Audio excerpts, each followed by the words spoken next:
Hello friends, welcome to tech talks by నిత్య. మనం last వీడియోలో ఎథికల్ హ్యాకింగ్ గురించి, సైబర్ సెక్యూరిటీ గురించి, హ్యాకింగ్ గురించి తెలుసుకున్నాం.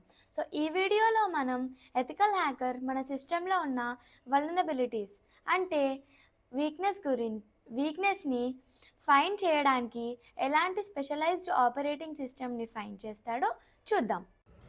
సో ఈ ఆపరేటింగ్ సిస్టమ్ పేరే కాలీ లినక్స్. సో ఇప్పుడు కాలీ లినక్స్ ఇంపార్టెన్స్ ఏంటో మనం తెలుసుకుందాం. ఈ కాలీ లినక్స్ అనేది 600+ అఫెన్సివ్ సెక్యూరిటీ టూల్స్తో వస్తుంది. For example inbuilt scanning tools. ఇది సెక్యూరిటీ ఎక్స్పర్ట్స్తోని మెయింటైన్ చేయబడుతుంది. ఈ ఆపరేటింగ్ సిస్టమ్ మనకి టైం టు టైం రెగ్యులర్ అప్డేట్స్ని ఇస్తుంది. దీంట్లో ఉండే గ్రేటెస్ట్ ఫీచర్ ఏంటంటే ఇది free and open source and also great for learning cyber security.